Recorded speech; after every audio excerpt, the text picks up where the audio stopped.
सबसे पहले अहम खबर शामिल करते हैं। पाकिस्तान क्रिकेट बोर्ड ने खिलाड़ियों के नए सेंट्रल कॉन्ट्रैक्ट्स का ऐलान कर दिया है। ए कैटेगरी में कोई खिलाड़ी शामिल नहीं है। बाबर आजम और मोहम्मद रिजवान बी कैटेगरी में शामिल है।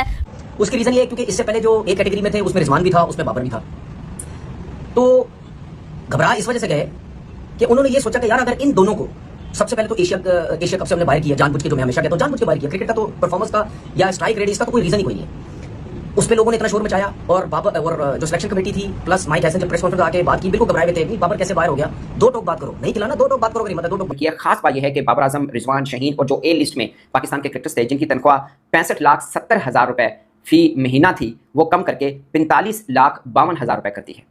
ये मैं आपको अच्छा सेंट्रल कॉन्ट्रैक्ट होता क्या है, ये पाकिस्तान क्रिकेट बोर्ड अपने क्रिकेटर्स को देता है। दुनिया भर के तमाम बोर्ड अपने क्रिकेटर्स को देते हैं। इसमें ए कैटेगरी होती है, बी होती है, सी होती है। अमूमन सब बोर्ड्स में पाकिस्तान डी भी करता है, कुछ बोर्ड जो है वो डी करते हैं, कुछ उसको इमर्जिंग कैटेगरी लिख देते हैं। तो ये 3-4 कैटेगरी होती है। उसमें नंबर 1 ए होती है जिसमें सबसे ज्यादा तनख्वाह दी जाती है। तो पाकिस्तान क्रिकेट बोर्ड ने अब जो सेंट्रल कॉन्ट्रैक्ट अनाउंस किया है उसमें ए कैटेगरी रखी नहीं है, यानी कोई एक क्रिकेटर भी ऐसा नहीं है जिसकी साल भर में परफॉर्मेंस अच्छी हो। ये बेसिकली भाई साहब बुरा वक्त चल रहा है बाबर रिजवान के ऊपर, और बुरा वक्त आपको यहाँ से कैसे कब दिख रहा है। बुरा वक्त जो है वो पहुंच चुका है सेंट्रल कॉन्ट्रैक्ट के दरवाजे तक।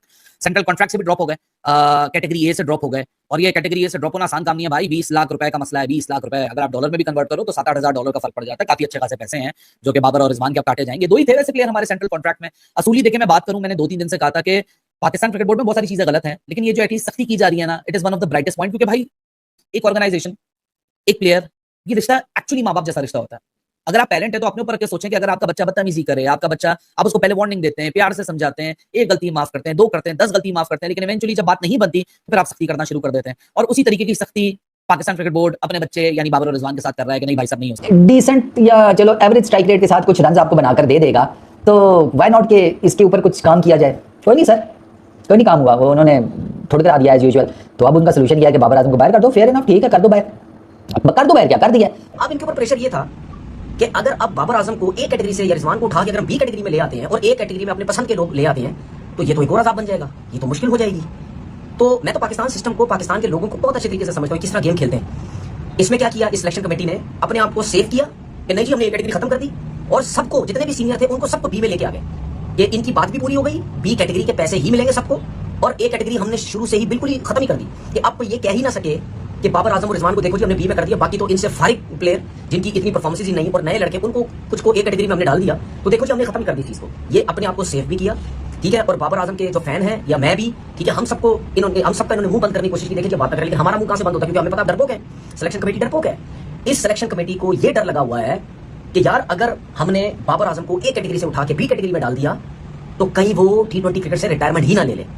और अगर उसने, ये मैं अपनी बात कर रहा हूं, अगर उसने T20 क्रिकेट से रिटायरमेंट ले ली तो पूरे पाकिस्तान में शोर मच जाएगा। और वो शोर ये मचेगा तो भाई क्या हो गया अगर उसकी आउट ऑफ फॉर्म थी, वो तो तीनों फॉर्मेट खेलता है, दुनिया में कहां होता है। मेरी इस सिलेक्शन कमेटी से ये सवाल है और सिलेक्शन कमेटी को मैं चैलेंज करता हूं। इस सिलेक्शन कमेटी, जिस सिलेक्शन कमेटी में 6-6 नौकरियां कर रहे हैं, जिसमें वो अंपायर को सिलेक्टर बनाया हुआ है, मतलब ये भी एक दुनिया का मजाक है, ठीक है। तो इस सिलेक्शन कमेटी से चैलेंज है। खैर चैलेंज तो बंदा उससे करता है ना जो कुछ आगे से जो मेरिट पे आया वही तो वैसी मेरिट पे नहीं है। जय श्री महाकाल दोस्तों, पीसीबी ने बाबर आजम को सेंट्रल कॉन्ट्रैक्ट से बाहर निकाल दिया और एशिया कप के लिए भी बाबर आजम का सिलेक्शन नहीं हुआ। और बाबर आजम ने उस तरह की परफॉर्मेंस भी नहीं की है जिसमें कि उनको सेंट्रल कॉन्ट्रैक्ट में रखा जाए। इस पर पाक मीडिया बहुत बौखलाया हुआ है और तरह तरह की बातें कर रहा है और बोल रहा है कि बाबर आजम जो कि इतना बड़ा खिलाड़ी है उसको सेंट्रल कॉन्ट्रैक्ट से कैसे निकाल दिया। बाबर आजम नंबर 1 खिलाड़ी है पाकिस्तान में, क्योंकि और तो कोई उसे नंबर 1 कहता नहीं है, पाकिस्तानी जरूर कहते हैं बाबर आजम को नंबर 1। जिस प्रकार की बाबर आजम की परफॉर्मेंस है ना, उसे देखें तो बाबर आजम को सेंट्रल कॉन्ट्रैक्ट में होना ही नहीं चाहिए। और भी बात कर रहा है पाक मीडिया, तो चलिए सुनते हैं क्या बोल रहा पाक मीडिया, फिर मैं मिलता हूँ वीडियो के एंड में। एक हैरत की बात है, मैं जब से क्रिकेट कवर कर रहा हूँ, जब से कैटेगरीज देख रहा हूँ कि ए कैटेगरी के काबिल कोई भी नहीं है खिलाड़ी। इसका मतलब ये है कि पाकिस्तान क्रिकेट जवाल की तरफ गामजन है। यही तो मैं समझना चाह रहा हूं आपसे। मुझे लग रहा है कि ये सेंट्रल कॉन्ट्रैक्ट ना इन प्लेयरों के साथ डिसरिस्पेक्ट है इनकी, जिस कैटेगरी में रखा है और इन्होंने परफॉर्मेंस की हुई है, खेले हैं, ठीक है। आप एक कैटेगरी कैसे खत्म कर सकते हैं, आप रखें जरूर। मेरा मानना है कि आप रखिए कैटेगरी में, अनाउंस करें, पैसे कम कर दें, कट कर दें थोड़ा सा। परफॉर्मेंस नहीं है ना, 8वें नंबर पर टीम चली गई है, 9वें नंबर पर टीम चली गई है, आप कट करें, आप कैटेगरी खत्म करनी वो मेरी समझ से बाहर है। जो हमारे बेस्ट प्लेयर है उनको आप नीचे लेके आए हैं। ये कैटेगरी तो अपनी जगह मौजूद है, मगर उसमें कोई क्रिकेटर ही मौजूद नहीं है। वनडे टीम के मौजूदा कप्तान मोहम्मद रिजवान और साबिक कप्तान बाबर आजम को ए कैटेगरी से निकाल दिया गया है और उन्हें अब बी कैटेगरी में जगह दे दी गई है, जबकि फास्ट बॉलर शाहीन आफरीदी को गुज़िश्ता बरस ही ए कैटेगरी से बी कैटेगरी में रख दिया गया था। तनज़ुली की बात हो ही रही है तो इस साल नसीम शाह बी से सी कैटेगरी में। कि मीडिया में आके जरा बताओ तो सही, रीजन बताओ कि भाई आपने एबीसी का ए खा गए, वो किस वजह से खा गए। आप खुद सुन लेना, ये देखना कैसे घुमाए फिराएंगे बातों को, कि हमने यूं कर दिया, हमने ये कर दिया, हमने ये सोचा, हमने वो सोचा। ये इस तरह घुमाएंगे। अंदर की जो मैं बात बता रहा हूँ वो यही है कि बाबर से जो है वो घबराए हुए, तो इनको ये डर है क्योंकि जाहिर पता उसकी डिसरिस्पेक्ट तो हुई है कि भाई आपने उसको एशिया कप से बाहर कर दिया। आपके बड़े से बड़े प्लेयर बोलेंगे कि भाई एशिया कप से बाहर होता ही नहीं है ये। क्यों? उसकी वजह ये है, हमेशा बड़ा प्लेयर उस वक्त अपनी टीम से ड्रॉप होता है कि उसके अराउंड जो है उस जितने ही बड़े प्लेयर, उस जितने ही बड़े नाम होते हैं, ठीक है ना, तब वो बाहर होता है कि भाई आप भी अगर इतने बड़े प्लेयर हैं, आपके साथ वाले इतना परफॉर्मेंस दे रहे हैं, आप क्या कर रहे हैं, तो जिसकी वजह से फिर आपको बाहर कर दिया जाता है, ठीक है। लेकिन उसके अराउंड तो कोई है ही नहीं, सारे नए बच्चे हैं अभी, तो उन बच्चों को ला के और एक इतने बड़े प्लेयर को आप बिल्कुल साइड लाइन लगा देते हैं, प्री प्लान उसको रिजवान को, तो ये उसकी डिसरिस्पेक्ट हुई है। तो अगर आप इस किस्म की घटिया हरकत करते तो शायद वो कहीं ना कहीं ये स्टेप ना ले लेता। तो इस वजह से डरे हैं, इसीलिए बोलता हूँ ये है किंग, इसीलिए बोलते हैं ये है बाबर आजम। इसका प्रेशर है सिलेक्शन कमेटी के ऊपर। मुझे लग रहा है कि ये सेंटर कॉन्ट्रैक्ट ना इन प्लेयरों के साथ डिसरिस्पेक्ट है इनकी, जिस कैटेगरी में रखा है और इन्होंने परफॉर्मेंस की हुई है, खेले हैं, ठीक है। आप एक कैटेगरी कैसे खत्म कर सकते हैं? आप रखें जरूर, मेरा मानना है कि आप रखिए कैटेगरी में, अनाउंस करें, पैसे कम कर दें, कट कर दें थोड़ा सा। परफॉर्मेंस नहीं है ना, 8वें नंबर पर टीम चली गई है, 9वें नंबर पर टीम चली गई है, आप कट करें। आप कैटेगरी खत्म करनी वो मेरी समझ से बाहर है। जो हमारे बेस्ट प्लेयर है उनको आप नीचे लेके आए हैं, आप मैच फी से कम करें। आप फिर कहें कि आप टॉप 4 टॉप 5 में आए, हम यही पैसे 25% 50% इंक्रीज करेंगे जब आप इस नंबर पर टीम ले आएंगे, जीतेंगे आप बड़ी टीमों से। तो ऐसा होना चाहिए। ये करना मुझे लग रहा है कि मैनेजमेंट का माइंडसेट ना कहीं और है, प्लेयरों पे क्यों?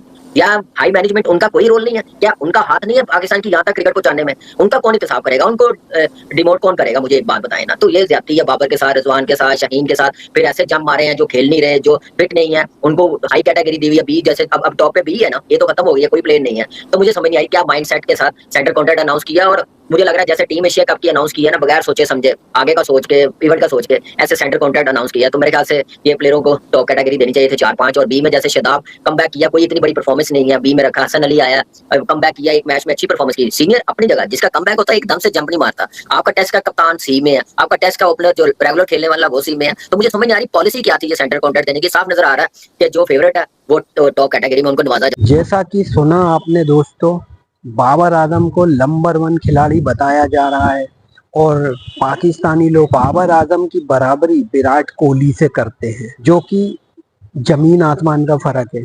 बाबर आजम नॉर्मल खिलाड़ी है और विराट कोहली वर्ल्ड नंबर 1 खिलाड़ी है, किंग कोहली कहा जाता है उसे। बाबर आजम ने बड़े बड़े मैचों में कभी परफॉर्मेंस नहीं दी, वहीं दूसरी तरफ विराट कोहली बड़े मैचों का ही खिलाड़ी है और बड़े बड़े मैचों में बहुत शानदार परफॉर्मेंस दी है विराट कोहली ने। पता नहीं ये पाकिस्तानी लोग बाबर आजम की और विराट कोहली की बराबरी क्यों करते हैं, जो बनती ही नहीं है। बाबर आजम बहुत ही नॉर्मल खिलाड़ी जो कि छोटी टीमों के खिलाफ रन करते हैं, चाहे नेपाल हो, जिम्बाब्वे हो या अमेरिका हो, इन टीमों के खिलाफ रन करते हैं बाबर आजम। वहीं विराट कोहली बड़े खिलाड़ी हैं और बड़े मैचों में रन बनाते हैं, बड़ी टीम के सामने रन बनाते हैं। पर पता नहीं विराट कोहली और बाबर आजम की बराबरी क्यों करते हैं पाकिस्तानी लोग। पीसीबी ने एशिया कप के स्क्वाड से बाबर आजम को हटाया, उसके बाद सेंट्रल कॉन्ट्रैक्ट से भी हटा दिया क्योंकि बाबर आजम की परफॉर्मेंस नहीं है। अभी वेस्ट इंडीज के सामने भी बाबर आजम ने कोई परफॉर्मेंस नहीं दी, एक भी अर्धशतक नहीं आया। इसीलिए हो सकता है कि पीसीबी ने सेंट्रल कॉन्ट्रैक्ट से बाहर निकाल दिया हो बाबर आजम को। और पाकिस्तान के हिसाब से देखा जाए तो बाबर आजम नंबर 1 खिलाड़ी है, जो कि कोई नहीं मानता। बाकी पीसीबी ने तो सेंट्रल कॉन्ट्रैक्ट से बाबर आजम को निकाल दिया है। बाकी आपकी क्या राय है दोस्तों, इस पर कमेंट्स कर जरूर बताना। और वीडियो अच्छा लगे तो भाई लाइक कर देना, सब्सक्राइब कर देना, बेल आइकन जरूर दबा देना। मैं मिलूंगा अगले वीडियो में। जय हिंद, जय भारत, भारत माता की जय।